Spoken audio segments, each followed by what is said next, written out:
Ok, bueno, vamos a comenzar la clase del día de hoy. Vamos a hablar sobre la extracción extracapsular de catarata. Es una clase, la tratamos de hacer bastante corta, bastante concisa hacia cada punto, hacia lo que es necesario más que todo para la técnica quirúrgica. La agenda brevemente, vamos a definir qué es esta técnica, la historia, las indicaciones y contraindicaciones, ventajas y desventajas, la preparación del paciente, el instrumental, los pasos quirúrgicos y las complicaciones postoperatorias y más o menos cómo se desenvuelve el postoperatorio. Con respecto al cristalino, sabemos que es una estructura transparente que se encuentra suspendida por las fibras sonulares del cuerpo ciliar. Sabemos que consta de una cápsula, un epitelio, una corteza y un núcleo. Este cumple con la función de enfocar la imagen en la retina y permite ajustar, como quien dice, el enfoque mediante la acomodación. Por su parte, una catarata se define como la opacificación de este cristalino, la cual llevaría a una alteración en la función visual. Con respecto a la extracción extracapsular de catarata, la definimos como la extracción del núcleo de la catarata donde se elimina solamente el contenido de la bolsa capsular, dejando la misma en su lugar. Como concepto, toda extracción que no remueva el saco capsular ni la zónula es considerado en sí una extracción extracapsular. Entonces, guiándonos en esto, podríamos decir que tanto los procesos de facoemulsificación como los de facofragmentación serían un tipo de extracción extracapsular y a la técnica o al procedimiento que llamamos nosotros vulgarmente extracción extracapsular, en muchas literaturas se refieren a ella como una extracción extracapsular planificada o lo que es lo mismo cuando sacamos el núcleo in toto. Con respecto a brevemente conversar la historia de estas técnicas, sabemos que la primera técnica que se describió o de la que hay algún tipo de información es la técnica del reclinamiento que fue ampliamente utilizada por el Imperio Romano en Europa, en India, en África, y esto se realizaban en cataratas maduras y los primeros registros son principalmente en la India.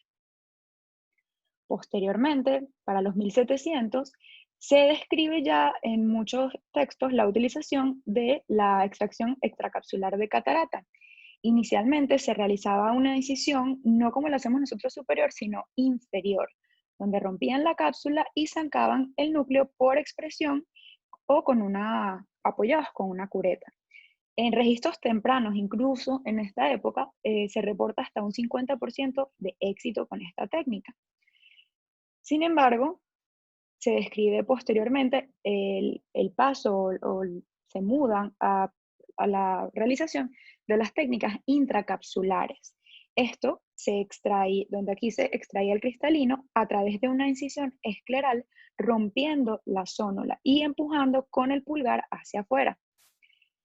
Esta técnica tiene bastantes complicaciones y siempre se siguió trabajando y se llega a la era moderna, la que conocemos actualmente, que es la cirugía de facoemulsificación que se comenzó a utilizar en el año 67.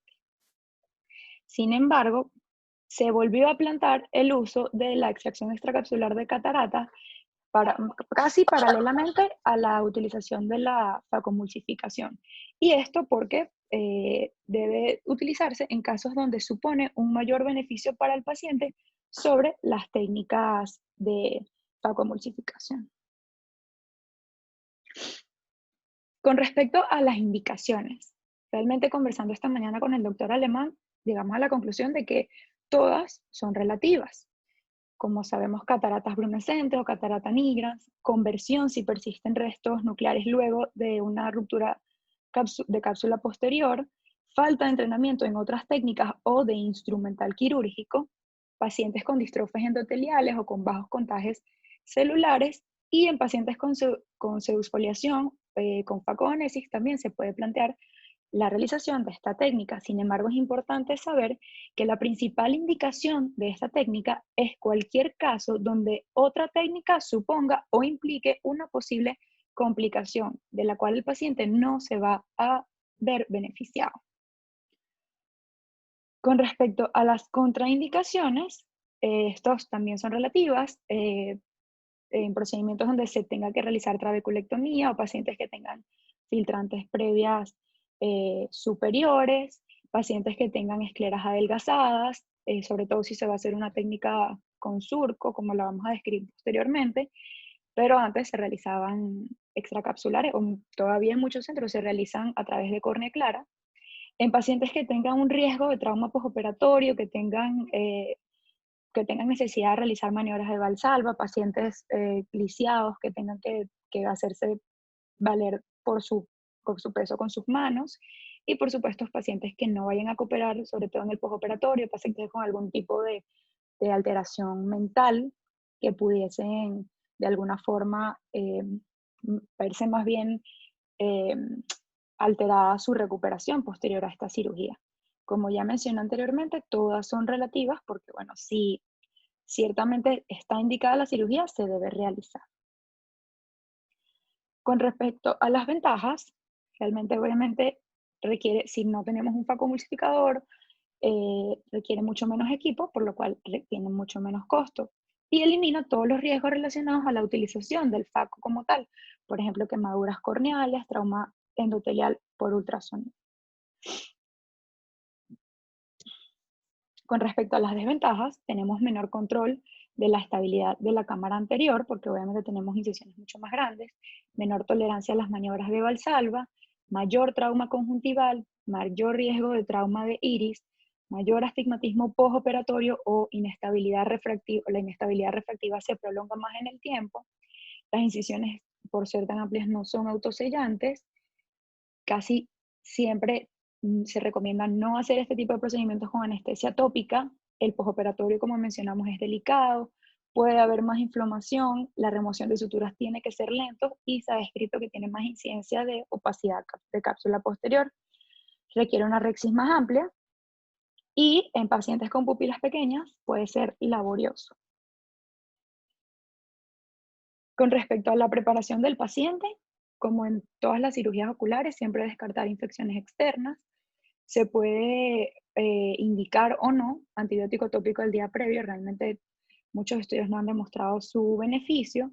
Se puede indicar AINES tópicos para evitar la miosis intraoperatoria. Disculpen allí que mitosis.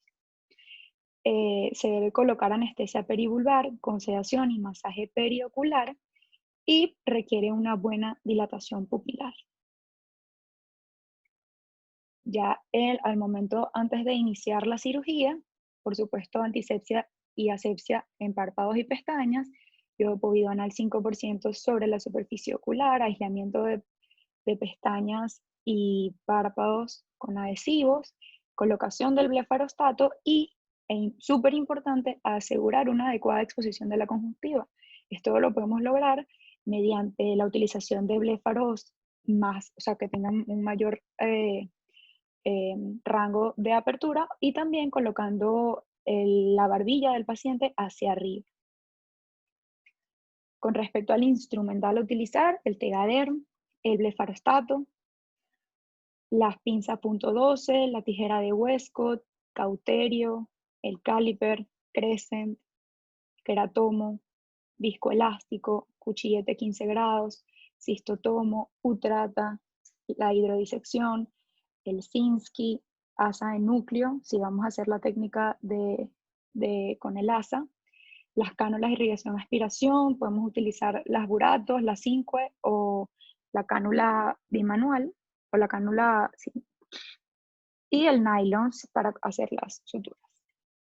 Okay, vamos a entrar ya en la técnica quirúrgica o como también conocemos, la receta de cocina. Esto es un hecho histórico. En muchos pacientes se realizaba la toma de recto superior y esto con la finalidad de promover la estabilidad y la exposición adecuada de la conjuntiva superior para realizar la cirugía. Esto nos hacemos valer de 2 pinzas .5. Primero se toca el limbo corneoescleral en hora 6 y se rota suavemente el ojo hacia abajo para exponer así la porción superior y de esta manera con la otra pinza tomar el tendón del músculo, pasando así la sutura debajo de ese tendón. Recordar anatómicamente que la inserción escleral está aproximadamente a 5.5 milímetros, pero la vamos a tomar un poco más hacia atrás y ligeramente nasal.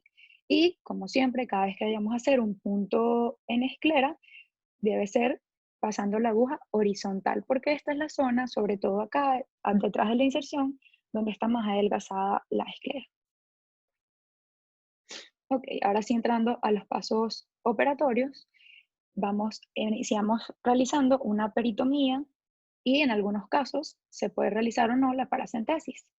La peritomía es con la base en el fornix y la extendemos no tanto hacia la periferia, sino apenas unos 3 milímetros. No es como si fuésemos a hacer una cirugía filtrante, sino simplemente es exponernos una cantidad suficiente de esclera para realizar el surco. Se va a separar la conjuntiva en el limbo con una tijera de Westcott y se realiza una disección de la misma. Realizamos hemostasia si tenemos algún vaso sangrante. Recordemos que la hemostasia no es para dejar blanca, pálida la esclera, sino simplemente limpiarnos nuestro campo operatorio. Y como mencioné anteriormente, la paracentesis no es necesaria realizar porque tenemos una apertura bastante grande. Sin embargo, como en nuestro centro estamos acostumbrados a trabajar con las buratos, podemos utilizarlas, podemos hacer las paracentesis para este momento. Esto es un video donde se presenta, obviamente sabiendo que todos estos videos no son de nosotros, son videos de cirujanos experimentados, vemos que son un poco bruscos los movimientos, pero básicamente lo que buscamos es exponer totalmente la esclera. Y vemos que el cauterio son puntitos, es simplemente ir directamente hacia donde estén sangrando los vasos. Con respecto a la realización del surco y la incisión principal, vamos a marcar aproximadamente de 10 a 12 milímetros con un caliper. Se realiza el surco, eh, podemos realizarlo con cuchillete 15 grados, cuchillete de diamante u hojilla de Gillette. Es importante preguntarnos cuánto vamos a abrir. Básicamente debemos saber que el cristalino en el adulto mide en condiciones normales aproximadamente un diámetro de ecuador a ecuador de 9 milímetros. Sin embargo, no siempre las aperturas tienen que ser tan grandes o tan pequeñas, no siempre es una medida estandarizada al momento de realizar esta cirugía extracapsular. Más que todo, casi siempre por convención marcamos 11 milímetros, pero como les digo, no es a juro que lo tenemos que hacer de esta manera. Vemos entonces que se realiza el surco y posteriormente de esto realizamos nuestra incisión principal con un queratón. Aquí lo hacen con una hojilla, también es válido, es con el instrumento que nos sintamos cómodos y el que tengamos disponible. Con respecto a la realización o a la apertura de la cápsula anterior del cristalino, se introduce antes de comenzar viscoelástico en la cámara anterior, esto con la finalidad de contrarrestar los movimientos hacia adelante del cristalino y disminuir la tensión en la cápsula anterior. Ajustamos el zoom del microscopio y nos enfocamos en la cápsula y podemos realizar, como en este video, una capsulotomía en abrelata. Es bastante útil en los casos de cirugía extracapsular o, como realizamos mayormente, una capsulorhexis circular continua.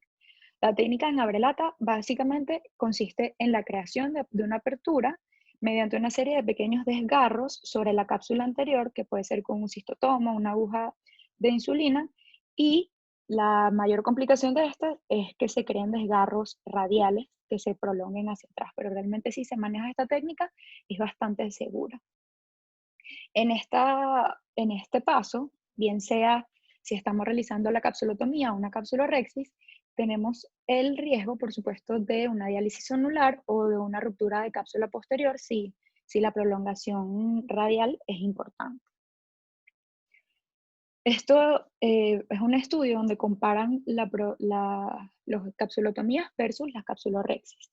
Realmente, como en resumen, todas tienen ventajas, todas tienen desventajas. Con respecto a la mayor complicación de la capsulotomía, es que refieren que hay mayor descentrado del lente en comparación con las rexis, mientras que en las capsulorhexis se refiere que puede haber alteración de la posición efectiva del lente o mayor cantidad de difotopsias, sobre todo asociado al tipo de lentes que se colocan cuando se realizan las capsulorhexis circular continua. Como mencioné anteriormente, la utilización de una técnica u otra es más que todo lo cómodo que se sienta el cirujano con esta. Con respecto a la cápsula Rexis, eh, se hace y se inicia realizando un pequeño desgarro, como puede ser con un cistotomo, una aguja de insulina, un queratomo, con el mismo queratomo que incidamos, o con una utrata, tomando siempre en cuenta que si lo hacemos con la utrata, el desgarro vamos a cortar hacia donde estemos ejerciendo la, la- el, el movimiento de la pinza. Luego se toma la cápsula, se lleva al borde periférico y se comienza a realizar la cápsula Rexis. Lo ideal es que sea de 6 milímetros, una cápsula Rexis un poco más amplia de lo que hacemos cuando hacemos FACO. Es importante en este paso que todo se basa en vectores de fuerza, hacia donde nosotros tenemos que ver cómo distribuimos los vectores para formar la cápsula Rexis. Con respecto a la hidrodisección, es importante que antes de realizarla descomprimamos la cámara anterior porque ya anteriormente la hemos llenado de viscoelástico y si empezamos a hacer la hidro y todavía tenemos la cámara llena, se podría ir la Rexis por la presión que estamos introduciendo al ojo. Para esto se utiliza una cánula con solución salina balanceada eh, y se coloca entre la cápsula anterior y la corteza del cristalino. Apoyamos la cánula en el borde interno de la Rexis y es importante destacar que no siempre se va a ver la onda de líquido, la onda, el anillo dorado como conocemos, porque si estamos realizando una cirugía extracapsular, probablemente la catarata sea importante y no haya reflejo rojo ni siquiera. El núcleo lo rotamos con la misma cánula o con un gancho de Sinskey, desplazándolo anteriormente. Aquí están los diferentes instrumentos que podemos utilizar para realizar la hidrodisección.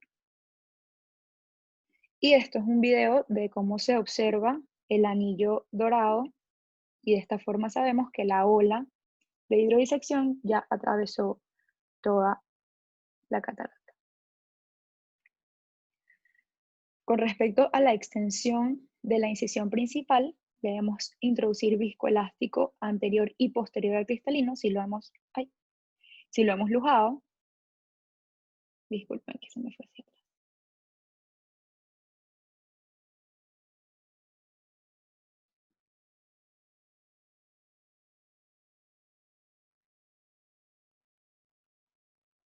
Ok. Y la inserción la realizamos en dos planos biselada y la vamos a completar con una tijera córneo-escleral en las capas profundas del surco o se puede realizar también con un querato. Es importante en este paso visualizar siempre las dos ramas de la tijera para estar seguros que no estamos cortando iris. Se describe que cuando realizamos la incisión con un querátomo, la incisión biselada se mantiene en dos planos. Sin embargo, bueno, es importante que en este paso una de las complicaciones bastante temidas es que cortemos el iris o causemos algún trauma del mismo produciendo una hemorragia que nos dificulte la visualización. Posterior a este paso está descrito que se puede realizar la sutura de seguridad antes, es decir, antes de hacer la extracción del cristalino, que se puede hacer con nylon 10 o con seda. Hay muchos cirujanos que no la colocan, que no la ponen, pero es importante entonces recordarle al instrumentista que al momento de hacer la extracción del cristalino, de una vez nos pase montada la sutura. Con respecto a la extracción del núcleo, tenemos dos técnicas básicas. Eh, Podemos utilizar la expresión, que aquí se hace presión sobre el limbo inferior, dejando el núcleo levemente desplazado superior y simultáneamente se deprime el labio escleral de la incisión con una punto 12, facilitando la expulsión del núcleo. El ayudante puede ayudar al levantar la córnea con una punto 12. En este paso nos hacemos la pregunta, ¿es totalmente necesario que el núcleo esté lujado y esté fuera de la cápsula? Pues no.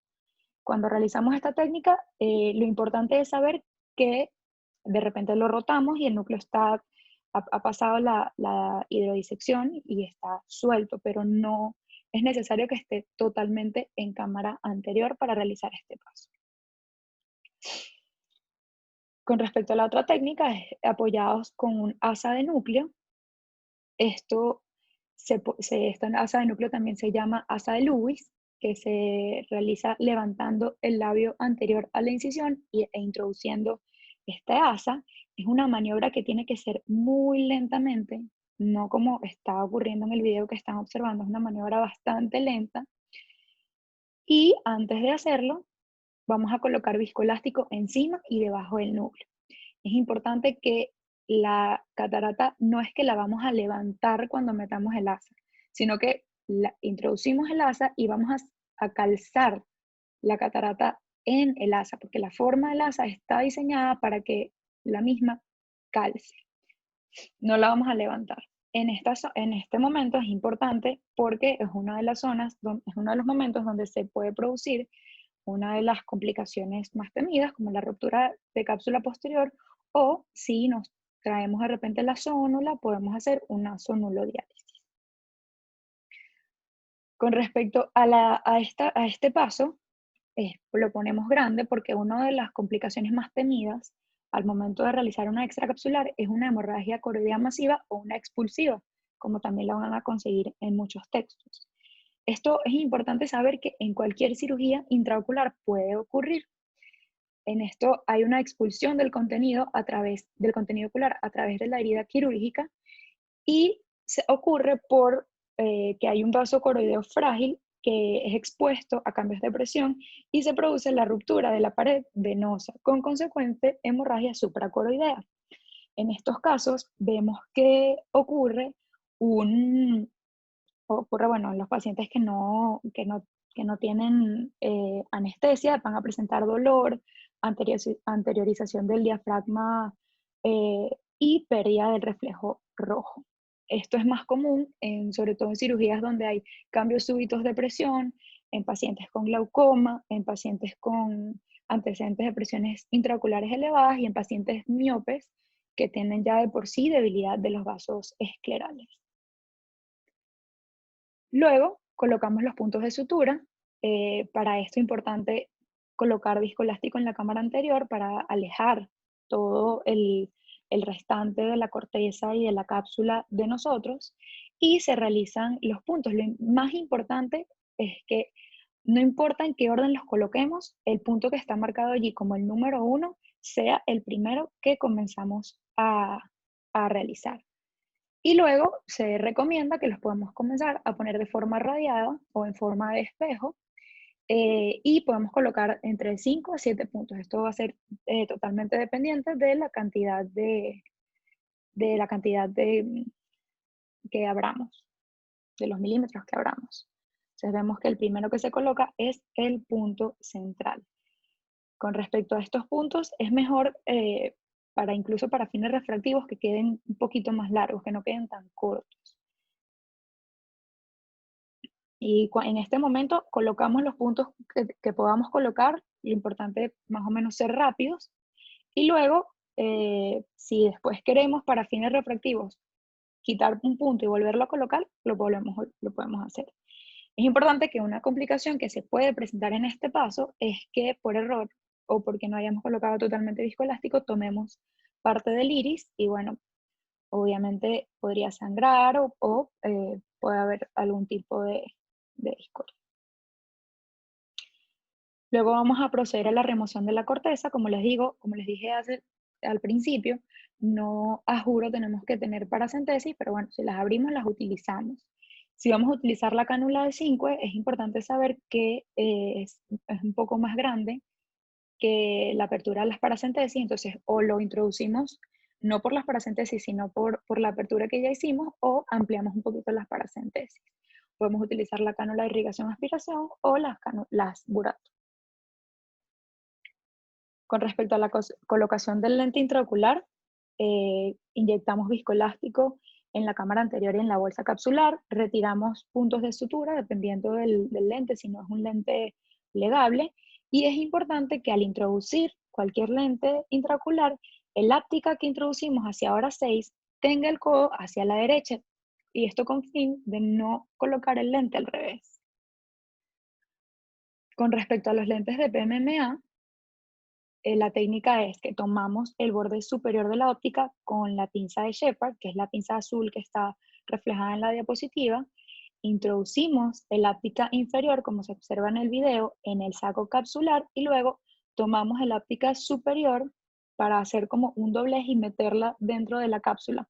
O también podemos terminar de meter el áptica superior rotando el lente. Importante que el lente, por supuesto, quede totalmente dentro de la bolsa capsular. Hay una pinza que es la pinza de Kratz, también se puede utilizar para la manipulación del lente intraocular. Y cuando tenemos lentes plegables, estas son las pinzas que se utilizan, una pinza para plegar y luego una... Adrúbal, muteate, por favor. Y luego la pinza burato, que es para introducir el lente intraocular, y bueno, luego podemos rotar con un Lester o una espátula, un cisco, con lo que nos sintamos cómodos. Los pasos finales, se realizan los puntos que se soltaron si se rotaron. En este video lo que vemos es una 5, vemos que hicieron la aspiración del viscoelástico, introducimos miótico, se puede dejar una burbuja de aire en la cámara para asegurar una estabilidad. El doctor Alemán, conversando esta mañana, me comentó que a él le gusta bastante dejar la burbuja en este tipo de cirugías porque así nos aplana y nos da más estabilidad sobre el iris y sobre la posición del lente. Y reposicionamos el colgajo conjuntival, o si no se reposiciona se puede suturar, pero realmente como está en el párpado superior, casi siempre sin necesidad de suturar, él se queda allí. El postoperatorio, por supuesto, la oclusión inmediata, antibióticos amplio espectro, esteroide piramidal o más si es necesario, y se puede indicar que el paciente se coloque AINES tópico, sobre todo porque si tenemos alguna sospecha de que hay algún riesgo de edema macular cistoideo. Por supuesto, con todas las cirugías y con todas las cirugías oculares, signos de alarma, dolor, ojo rojo y disminución de la agudeza visual súbita, tenemos que indicar al paciente que esté pendiente y cualquier cosa se comunique con nosotros. Y algunas complicaciones, ya las operatorias las fuimos nombrando a través de los pasos quirúrgicos, pero las postoperatorias tempranas, uno de los más comunes es que tengamos seidel, tengamos fuga a través de las incisiones y que el iris esté atrapado en la incisión superior. También que haya elevación de la presión, que la herida esté filtrando y el iris esté saliendo. Un TAS y endoftalmitis, por supuesto, para cualquier cirugía intraocular. Y tardías, edema macular, astigmatismo elevado impredecible y opacidad de cápsula, que se ha descrito que es mayor en este tipo de cirugías, generalmente porque es más traumática. La bibliografía utilizada, y bueno, eso es todo. Muchas gracias.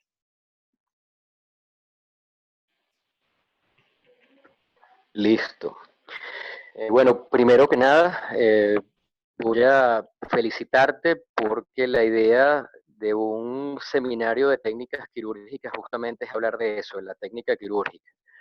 Tanto lo que implica el periodo postoperatorio, el periodo preoperatorio y postoperatorio y las complicaciones, se pueden ir puliendo sobre la marcha, pero te felicito porque el 90% de la conferencia fue justamente basada en paso a paso la técnica quirúrgica, como dijimos al principio, una receta de cocina. ¿Me están escuchando bien? Sí, doctor, sí, perfecto. Perfecto. Okay. Perfecto. Sí, se escucha bien. Ok. Un par de comentarios con respecto a la extracapsular. Lo primero, a diferencia de la FACO, donde la mayoría de las cataratas se sacan de la misma forma, tal vez variando de cómo hacemos la emulsificación del núcleo, la técnica de extracapsular varía inclusive de escuela a escuela. Yo recuerdo cuando yo me formé en extracapsular después con transición a FACO y yo solía discutir, por ejemplo, la técnica de extracapsular con los residentes del Prescarreño, los del Llanito hacían una técnica diferente, de manera que esta técnica, a diferencia de la FACO, puede tener muchas variantes. Algunos comentarios con el preparatorio. Una de las cosas que era típico era la colocación del manitol. Recuerden que uno de los riesgos de abrir una incisión de más de 5 o 6 milímetros, ya lo comentaste, es la expulsiva. De manera que es importante la colocación del manitol en los pacientes que le van a hacer extracapsular. De hecho, todavía muchos cirujanos que van a hacer facomulsificación colocan manitol tal vez como una especie de experiencia aprendida de la época extracapsular. Pero realmente, cuando vayan a hacer una extracapsular, es importante que que recuerden lo del malitor. El bloqueo a veces nosotros no lo sabemos, pero uno pudiese hablar con el anestesiólogo, a pesar de que la perivular tal vez en algunos pasos escapa de cómo puedan quedar el ojo. Sí, tal vez es importante que el ojo quede lo más centrado posible, porque a diferencia de la facomulsificación, donde tú puedes mover el ojo con los instrumentos, en la extracapsular lo importante es, como tú mencionaste, la exposición del área conjuntival superior. De hecho, la toma del recto superior no es más que un caso extremo en el cual tú querías exponer la mayor cantidad de esclera superior posible para facilitar la extracción. Eh, Importante con respecto a la peritomía, tal vez la cantidad de conjuntiva que ustedes abren no es tan importante, lo que sí es importante es que no es tan necesario. A veces yo veo a los residentes que comienzan a darle tijeretazos como si fueran a hacer una filtrante y realmente esto no es necesario. Igual que la hemostasis, la idea es justamente hacer eso, hemostasis, o sea, parar el sangramiento lo suficiente para que les permita hacer una técnica relativamente limpia. Nosotros muchas veces queremos blanquear la conjuntiva, pero el problema de eso es que esa esclerótica va a quedar vascular y van a tener serios problemas de cicatrización en el postoperatorio, astigmatismos locos o muy inestables, prolapso de iris al retirar la sutura, porque simplemente esa esclera no tiene vasos sanguíneos y no está cicatrizando bien. De manera que hemostasis, hemostasis. Eh, la cantidad el tamaño de la incisión es importante. Yo sé que ustedes estandarizan 11 milímetros porque el doctor Pereira era una persona estandarizada, pero créanme que hay escuelas, por ejemplo, la técnica del mininúcleo que hacía el doctor Mandenblow Pérez Carreño, ellos se permitían hacer extracapsulares por incisiones a menores de 8 o 7 milímetros, obviamente dependiendo del tamaño y la dureza del cristalino. Una de las indicaciones más importantes de las extracapsulares, más allá de las médicas, es simplemente que no tengas el faco. Y si no tienes faco y tienes una catarata, obviamente independientemente de la dureza del cristalino, si el paciente lo requiere, vas a tener que hacer una extracapsular. De manera que la gente del Pérez Carreño, cuando no tenían el faco, hacían técnicas de mini núcleo y podían hacer facos. Inclusive había esta técnica del mini núcleo, se podía hacer una extracción extracapsular sin colocación de sutura. Obviamente dejaba unos astigmatismos muy importantes, pero la nota en esa época era simplemente no colocar sutura, no se le paraba mucho en esa época al astigmatismo. De manera que si ustedes se sienten cómodos con 11 milímetros, muy bien, pero si ustedes consideran que pueden sacar un núcleo por unos 8 o 9 milímetros, no necesariamente tienen que abrir tanto, y si en el momento de la extracción tienen que ampliar un poco más, bueno, siéntanse libres de ampliar lo suficiente para que salga con comodidad. Con respecto al hacer o no, o la utilización del Crescent, yo vengo de la escuela del no. El doctor Pereira no utilizaba el Crescent, él hacía el surco y después metía la tijerita. Más bien la idea del uso del Crescent con la extracapsular viene justamente de la técnica del mini núcleo, donde tú querías hacer más o menos una incisión valvulada relativamente estable, a diferencia de la que yo aprendí con el doctor Pereira, que simplemente tú con la tijera de córnea abrías los 11 milímetros.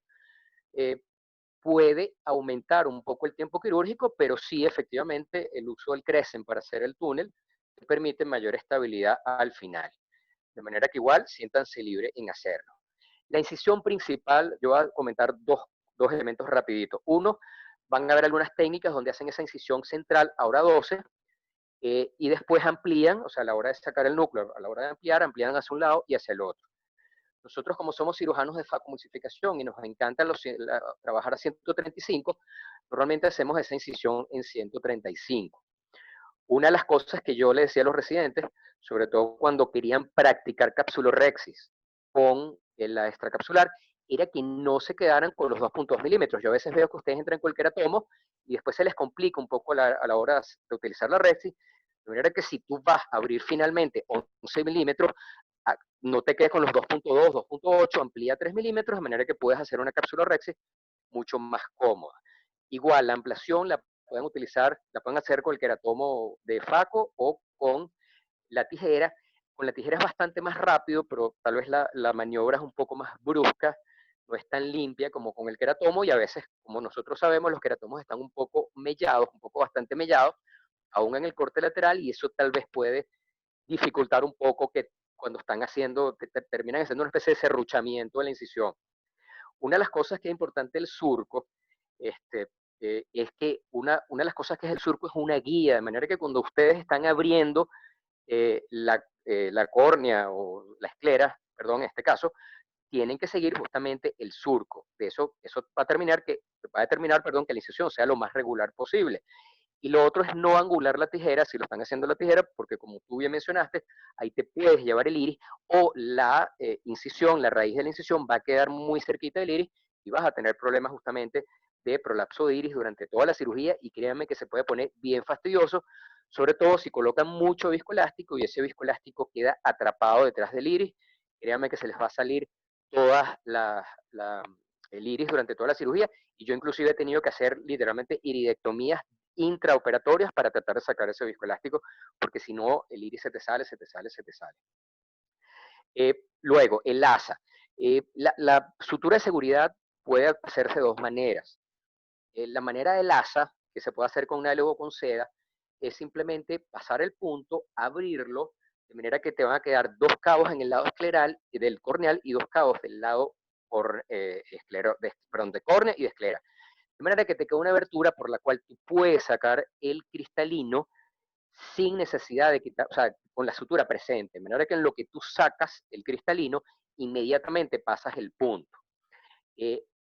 La otra cosa es que la porción corneal del asa le permite al ayudante levantar la córnea, sobre todo si vas a hacer maniobras de expresión. El doctor Perea le encantaba mucho hacer el asa y era divertida porque, bueno, tú jugabas un poquitico con el asa y realmente era increíble ver cómo tú sacabas el núcleo e inmediatamente pasabas el punto de seguridad. Eh, una de las cosas que sí yo recuerdo, y me disculpa que haga tanta referencia al doctor Pereira, pero es que el doctor Pereira, a pesar de que fue vamos a decir, el que introdujo la facomulsificación a Venezuela, y yo diría que en buena parte de Latinoamérica, el doctor Pereira básicamente fue un cirujano eminentemente extracapsular.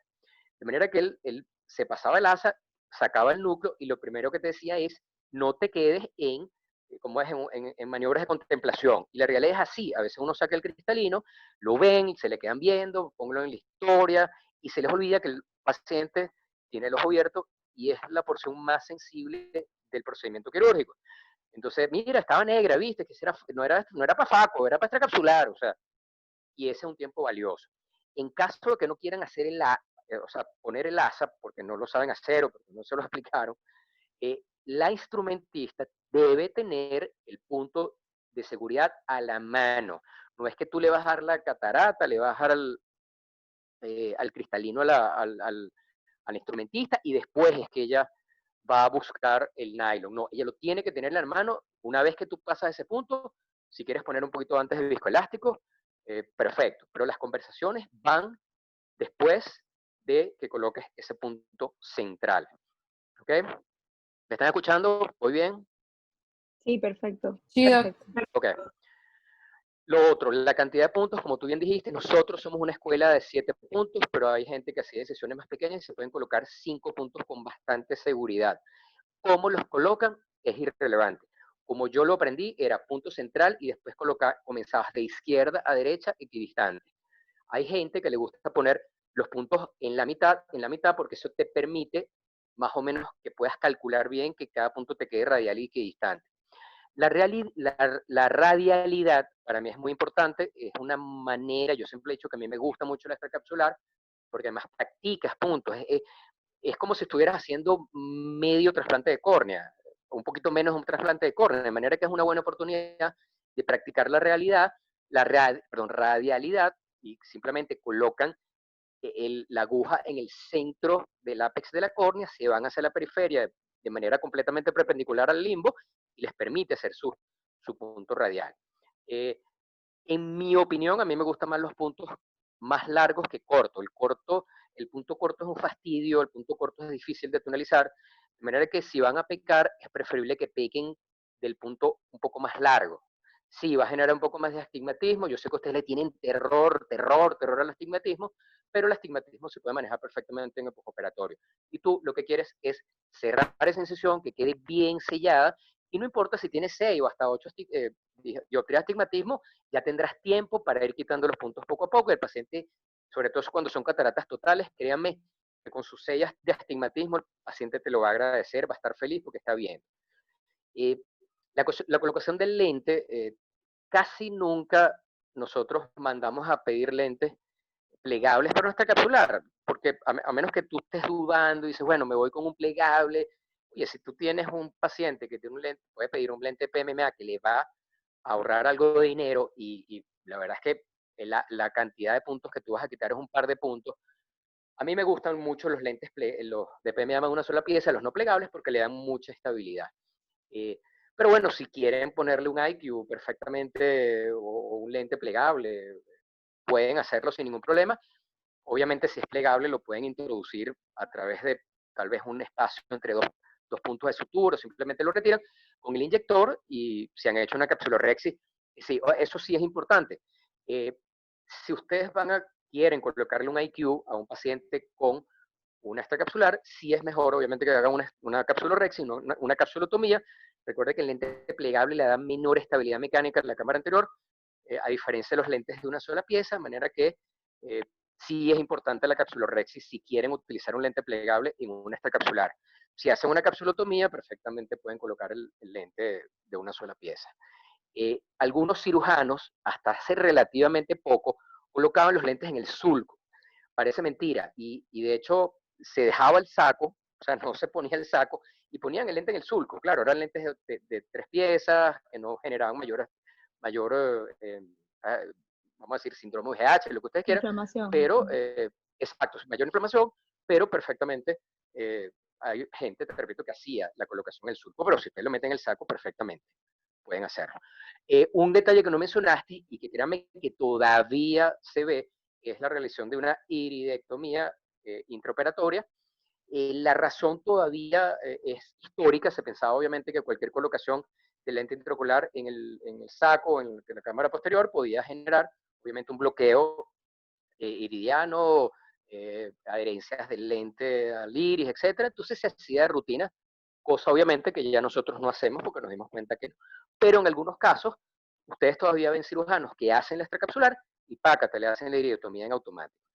Y lo cual, ojo, yo les voy a decir algo, las iridectomías postoperatorias extracapsulares funcionan bastante bien y realmente le dan una comodidad a la cámara bastante importante y te evitan en buena parte el prolapso del iris.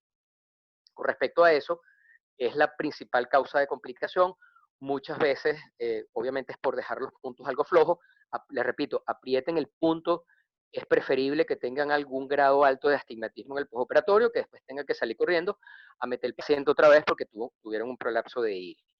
A veces estos prolapsos, si son relativamente suaves, tú puedes llevar al paciente a cirugía menor o colocarle un poquito de pilocarpina, lo acuestas y tal vez con una pequeña maniobra el cristalino, el iris se puede retraer a cámara anterior nuevamente y no es necesario suturarlo.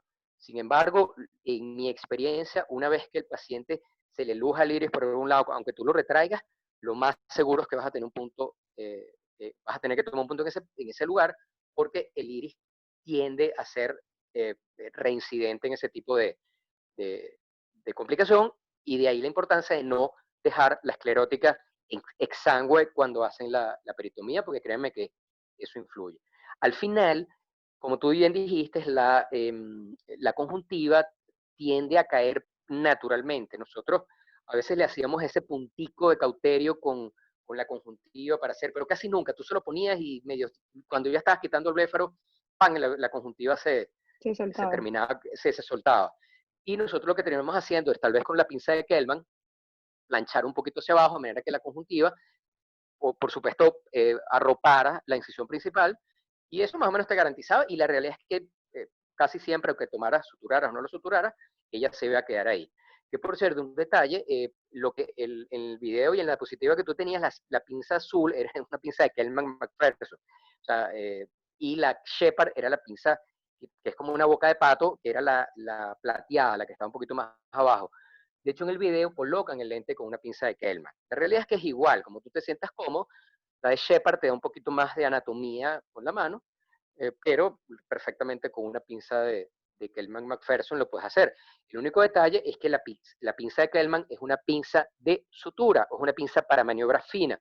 Si ustedes introducen muchos lentes de PMMA con una pinza de Kellman, terminan abriéndose las asas, las ramas, y se luja, mientras que la pinza de Shepard es una pinza ad hoc, o sea, especial para introducción de lentes. O sea, que eviten utilizar su Kelman, porque la Kelman la van a querer utilizar para otra cosa, y el lente, el PMMA, te puede dañar, o simplemente te puede modificar las asas y después no la puedes utilizar, por ejemplo, para tonalizar los puntos. La tonalización de los puntos es importante. Recuerden que el punto largo es más fácil de tonalizar, por eso la importancia, no igual que hacemos en un trasplante de córnea. Si ustedes se sienten cómodos, pero no les gusta un punto, quítenlo. Sí es importante, y si vamos un poquito de la parte práctica, ustedes deberían tomar un punto en un periodo no mayor de 1 minuto, 1 minuto y medio, más o menos. Inclusive yo creo que 2 minutos para un punto, estoy hablando por reloj, es demasiado. Yo creo que, y a veces la gran parte de esta cirugía se les engalleta, justamente porque se toman demasiado tiempo tomando los puntos, y si sacaron el núcleo en 10 minutos, terminan haciendo los puntos en media hora. De hecho, tanto es así que algunos microscopios o en algunos sitios le ponen un pequeño botón de FOAMI, o tienen una especie de pantalla para evitar que puedas producir, una vez que colocas el lente, sobre todo maculopatía fotópica, porque ya estás dirigiendo toda la luz hacia la mácula. Un último comentario rápidamente, que sí me parece un punto importante: la expresión del núcleo, cada vez que hago una capsular conmigo, eso es un procedimiento muy, muy lento, lentísimo. La mayoría de las veces lo que ocurre es que ustedes tratan de sacar el núcleo muy rápido, el núcleo se les desluja del asa de cristalino, y muchas veces van a ver o que se fractura el cristalino y les queda la mitad adentro, o simplemente se verticaliza y rompen la cápsula posterior. El otro elemento es que, como ustedes son una escuela de lujar toda cámara anterior, deben tener mucho cuidado, porque si la catarata es total y no tienen visualización, cuando están calzando el asa cristalino por el cristalino justamente, pueden pinchar el iris o pueden pinchar la cápsula. Y cuando están extrayendo el núcleo, van a extraer el núcleo, pero también van a extraer el iris, van a extraer la cápsula, van a extraer absolutamente todo. De manera que, para mí, una de las ventajas de la sublujación es que tú tienes la visualización del iris distal y de la cápsula anterior distal, de manera que por lo menos te evitas ese problema. Y recuerden que la expresión, el sacar el cristalino, la expresión puede ser una maniobra horrorosa, pero créanme que el doctor Pereira la hacía, y los ojos al día siguiente quedaban hermosos. No sé por qué, no sé la razón, pero créanme que los ojos no sentían la coñaza. De manera que a veces en algunos cirujanos todavía les gusta hacer la expresión, a pesar de que uno se horrorice, de verdad que al día siguiente los ojos quedan muy bien. Y no le tengan miedo, es una cirugía, a mí me encanta, me parece cirugía, como yo siempre les comento, sangre, puntos, es divertida. La realidad es que esta capsular debe ser una cirugía divertida, sobre todo para el que les gusta la cirugía, la adrenalina fluye, y créanme, no sé por qué, los pacientes de extracapsulares son tremendamente agradecidos. No sé por qué, será porque las cataratas son duras, se imagina Sí, uno, porque no estaban pero, viendo nada y de pero repente, es increíble. Una extracapsular bien hecha, el paciente se pone a llorar y dice: doctor, que ve, o sea, cualquier cosa. De manera que tómenle gusto, es una cirugía chévere, es una cirugía que a mí me encanta y yo busco hacer en los pacientes, obviamente, que no tengan o sea, que no tengan indicación de FACO, y de verdad les va a dar muchísima satisfacción. Listo. Capózolo, ¿quieres conversar algo? Ah, Perdón, bueno, Samantha. sí, porque bueno, lo primero que voy a decir, me gustó muchísimo el seminario de Diana, está súper bien llevado, gracias, Doc. y me gustó la lámina, porque a veces yo he conversado con algunos residentes, y ya casi terminando, y no discriminan que una FACO es una extracapsular. Creen que extracapsular nada más es el término de abrirla y quitar el cristalino por 11 milímetros o 8 milímetros. Esa lámina estuvo muy buena. Y bueno, los comentarios obviamente que le hizo ahorita el doctor Alemán complementaron todo. Mi experiencia es diferente, porque cuando yo empecé a operar, nosotros lo hacíamos de la manera como nos enseñó el doctor Pereira. El doctor Pereira terminaba de sacar el núcleo y se colocaban 3 puntos, y después se empezaba a aspirar la corteza, entonces se salía muchísimo el iris, eran incisiones que eran muy posteriores, Entonces, la verdad que a mí no me gustaba mucho hacer extracapsular porque primero que no puedo lidiar con un iris que esté saliendo cada rato de la incisión, entonces yo modifiqué mi forma de hacerlo y yo hago una una especie de facomulsificación, pero de la técnica que hago facomulsificación la integré a la extracapsular. Entonces yo muchas cosas las modifiqué. Yo utilizo son 2 puertos, yo utilizo, a diferencia de lo que está diciendo el doctor Alemán, yo utilizo lentes plegables, porque una vez que coloco mis puntos, bien sea 5, bien sea 7, ustedes dependerá de lo grande que Ojo, hagan la incisión. pero mira, Bárbara, un comentario, Ajá. no, yo uso lentes plegables, ojo, yo no uso lentes de Bueno. PMMA. Lo Bueno, que, o sea, no me gusta, claro, yo no, la verdad, abarco, ajá, lo que quiero que sepan es que, recuérdense que la extracapsular es una cirugía que se hace no cuando no puedes hacer una facomulsificación, sino en muchos sitios donde no hay facomulsificador, o sea, que olvídate de cánulas de burato. O sea, hay centros donde claro. no tienen faco y muchos hospitales hacen pura extracapsular, de manera que, obviamente es cierto que tú puedes hacer una especie de fusión faco-extracapsular, pero abarcando todo lo que involucra la cirugía extracapsular. Obviamente, yo uso lentes plegables, además me encanta porque no tengo que quitar puntos, No, pero en exacto, general, esa es la cuestión de que exacto, te ahorras tiempo, de que sí. no tienes que Igual con la quitar cánula de todo 5, lo... exacto. Igual que yo una vez que quito el núcleo, ya cierro el ojo hermético y yo puedo utilizar, ustedes, por ejemplo, si la hacen, la técnica del doctor.